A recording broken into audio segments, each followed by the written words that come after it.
Algunas notas sobre algo que no existe por H.P. Lovecraft, 1890-1937. Escrito publicado de forma póstuma. Título original en inglés. Some notes on a non-entity. Para mí, la principal dificultad al escribir una autobiografía es encontrar algo importante que contar. Mi existencia ha sido reservada, poco agitada y nada sobresaliente. Y en el mejor de los casos sonaría tristemente monótona y aburrida sobre el papel.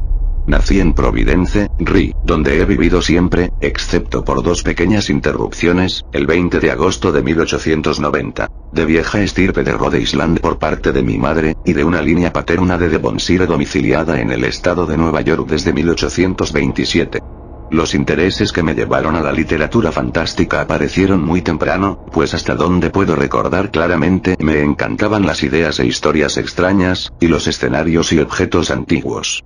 Nada ha parecido fascinarme tanto como el pensamiento de alguna curiosa interrupción de las prosaicas leyes de la naturaleza, o alguna intrusión monstruosa en nuestro mundo familiar por parte de cosas desconocidas de los ilimitados abismos exteriores. Cuando tenía 3 años o menos, escuchaba ávidamente los típicos cuentos de hadas, y los cuentos de los hermanos Grimm están entre las primeras cosas que leí, a la edad de 4 años. A los 5 me reclamaron las 1001 noches, y pasé horas jugando a los árabes, llamándome Abdul al-Azraq, lo que algún amable anciano me había sugerido como típico nombre sarraceno. Fue muchos años más tarde, sin embargo, cuando pensé en darle a Abdul un puesto en el siglo XX y atribuirle el temido e inmencionable Necronomicon. Pero para mí los libros y las leyendas no detentaron el monopolio de la fantasía. En las pintorescas calles y colinas de mi ciudad nativa, donde los tragaluces de las puertas coloniales, los pequeños ventanales y los graciosos campanarios georgianos todavía mantienen vivo el encanto del siglo XVIII, sentía una magia entonces y ahora difícil de explicar. Los atardeceres sobre los tejados extendidos por la ciudad, tal como se ven desde ciertos miradores de la gran colina, me conmovían con un patetismo especial. Antes de darme cuenta, el siglo XVIII me había capturado más completamente que al héroe de Berkeley Square, de manera que pasaba horas en el ático abismado en los grandes libros desterrados de la biblioteca de abajo y absorbiendo inconscientemente el estilo de Pope y del Dr. Johnson como un modo de expresión natural. Esta absorción era doblemente fuerte debido a mi frágil salud, que provocó que mi asistencia a la escuela fuera poco frecuente e irregular. Uno de sus efectos fue hacerme sentir sutilmente fuera del hogar en el período moderno, y pensar por lo tanto en el tiempo como algo místico y portentoso donde todo tipo de maravillas inesperadas podrían ser descubiertas. También la naturaleza tocó intensamente mi sentido de lo fantástico. Mi hogar no estaba lejos de lo que por entonces era el límite del distrito residencial, de manera que estaba tan acostumbrado a los prados ondulantes, a las paredes de piedra, a los olmos gigantes, a las granjas abandonadas y a los espesos bosques de la Nueva Inglaterra rural como al antiguo escenario urbano. Este paisaje melancólico y primitivo me parecía que encerraba algún significado vasto pero desconocido, y ciertas hondonadas selváticas y oscuras cerca del río Sekong adquirieron una aureola de irrealidad no sin mezcla de un vago horror. Aparecían en mis sueños, especialmente en aquellas pesadillas que contenían las entidades negras, aladas y gomosas que denominé Nightgowns, espectros nocturnos o alimañas descarnadas. Cuando tenía 6 años conocí la mitología griega y romana a través de varias publicaciones populares juveniles, y fui profundamente influido por ella. Dejé de ser un árabe y me transformé en romano, adquiriendo de paso una rara sensación de familiaridad y de identificación con la antigua Roma, solo menos poderosa que la sensación correspondiente hacia el siglo XVIII. En un sentido, las dos sensaciones trabajaron juntas. Pues cuando busqué los clásicos originales de los cuales se tomaron los cuentos infantiles, los encontré en su mayoría en traducciones de finales del siglo XVII y del Lesbiri. El estímulo imaginativo fue inmenso, y durante una temporada creí realmente haber vislumbrado faunos y dríadas en ciertas arboledas venerables. Solía construir altares y ofrecer sacrificios a Pan, Diana, Apolo y Minerva. En este periodo, las extrañas ilustraciones de Gustave Doré, que conocí en ediciones de Dante, Milton y la balada del antiguo marinero, me afectaron poderosamente. Por primera vez empecé a intentar escribir. La primera pieza que puedo recordar fue un cuento sobre una cueva horrible perpetrado a la edad de 7 años y titulado De noble avestador el noble Fisgón.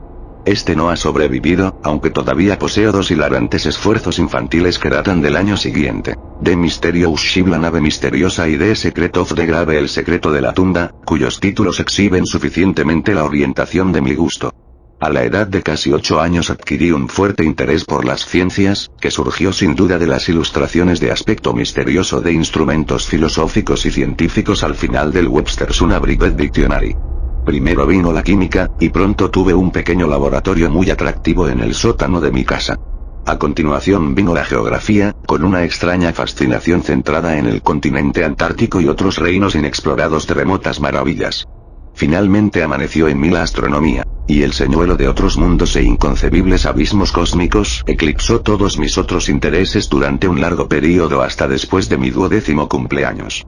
Publicaba un pequeño periódico hectografiado titulado The Rhode Island Journal of Astronomy, y finalmente, a los 16, irrumpí en la publicación real en la prensa local con temas de astronomía, colaborando con artículos mensuales sobre fenómenos de actualidad para un periódico local, y alimentando la prensa rural semanal con misceláneas más expansivas. Fue durante la secundaria, a la que pude asistir con cierta regularidad, cuando produje por primera vez historias fantásticas con algún grado de coherencia y seriedad. Eran en gran parte basura, y destruí la mayoría a los 18, pero una o dos probablemente alcanzaron el nivel medio del pulp. De todas ellas he conservado solamente The Beasting de Cave la Bestia de la Cueva 1905, y The Alchemist el Alquimista 1908. En esta etapa la mayor parte de mis escritos, incesantes y voluminosos, eran científicos y clásicos, ocupando el material fantástico un lugar relativamente menor. La ciencia había eliminado mi creencia en lo sobrenatural, y la verdad por el momento me cautivaba más que los sueños. Soy todavía materialista mecanicista en filosofía. En cuanto a la lectura, mezclaba ciencia, historia, literatura general, literatura fantástica, y basura juvenil con la más completa falta de convencionalismo. Paralelamente a todos estos intereses en la lectura y la escritura, tuve una niñez muy agradable, los primeros años muy animados con juguetes y con diversiones al aire libre, y el estirón después de mi 10º cumpleaños dominado por persistentes pero forzosamente cortos paseos en bicicleta que me familiarizaron con todas las etapas pintorescas y excitadoras de la imaginación del paisaje rural y los pueblos de Nueva Inglaterra. No era de ningún modo un ermitaño. Más de una banda de la muchachada local me contaba en sus filas. Mi salud me impidió asistir a la universidad, pero los estudios informales en mi hogar, y la influencia de un tío médico notablemente erudito, me ayudaron a evitar algunos de los peores efectos de esta carencia. En los años en que debería haber sido universitario, viré de la ciencia a la literatura, especializándome en los productos de aquel siglo XVIII, del cual tan extrañamente me sentía parte. La escritura fantástica estaba entonces en suspenso, aunque leía todo lo espectral que podía encontrar, incluyendo los frecuentes sueltos extraños en revistas baratas tales como All Story y The Black Cat. Mis propios productos fueron mayoritariamente versos y ensayos, uniformemente despreciables y relegados ahora al olvido eterno. En 1914 descubrí la United Amateur Press Association y me uní a ella, una de las organizaciones epistolares de alcance nacional de literatos noveles que publican trabajos por su cuenta y forman, colectivamente, un mundo en miniatura de crítica y aliento mutuos y provechosos. El beneficio recibido de esta afiliación apenas puede sobreestimarse, pues el contacto con los variados miembros y críticos me ayudó infinitamente a rebajar los peores arcaísmos y las pesadeces de mi estilo.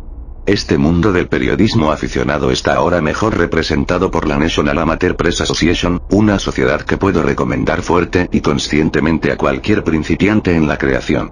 Fue en las filas del amateurismo organizado donde me aconsejaron por primera vez retomar la escritura fantástica, paso que di en julio de 1917 con la producción de La tumba y dragón, ambos publicados después en Weird Tales, en rápida sucesión.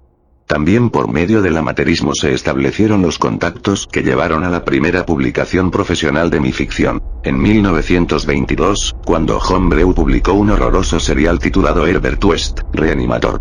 El mismo círculo, además, me llevó a tratar con Clark Ashton Smith, Frank Belknap, Wilfred B. Thalmann y otros después celebrados en el campo de las historias extraordinarias.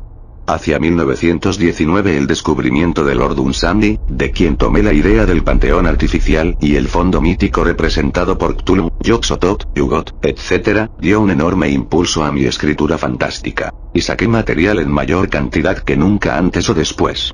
En aquella época no me formaba ninguna idea o esperanza de publicar profesionalmente, pero el hallazgo de Weird Tales en 1923 abrió una válvula de escape de considerable regularidad. Mis historias del período de 1920 reflejan mucho de mis dos modelos principales, Poe y Dunsany, y están en general demasiado fuertemente inclinadas a la extravagancia y un colorismo excesivo como para ser de un valor literario muy serio. Mientras tanto, mi salud había mejorado radicalmente desde 1920, de manera que una existencia bastante estática comenzó a diversificarse con modestos viajes, dando a mis intereses de anticuario un ejercicio más libre. Mi principal placer fuera de la literatura pasó a ser la búsqueda evocadora del pasado de antiguas impresiones arquitectónicas y paisajísticas en las viejas ciudades coloniales y caminos apartados de las regiones más largamente habitadas de América, y gradualmente me las he arreglado para cubrir un territorio considerable desde la glamorosa Quebec en el norte hasta el tropical Key West en el sur y el colorido Natchez y New Orleans por el oeste. Entre mis ciudades favoritas, aparte de Providence, están Quebec, Portsmouth, New Hampshire, Salem y Marblehead en Massachusetts, Newport en mi propio estado, Filadelfia, Annapolis, Richmond con su abundancia de recuerdos de Poe, la Charleston del siglo XVIII, St. Augustine del XVI y la soñolienta Natchez en su peñasco vertiginoso y con su interior subtropical magnífico. Las Arkham y Kingsport que salen en algunos de mis cuentos son versiones más o menos adaptadas de Salem y Marblehead. Mi Nueva Inglaterra nativa y su tradición antigua y persistente se han hundido profundamente en mi imaginación y aparecen frecuentemente en lo que escribo. Vivo actualmente en una casa de 130 años de antigüedad en la cresta de la antigua colina de Providence, con una vista arrobadora de ramas y tejados venerables desde la ventana encima de mi escritorio.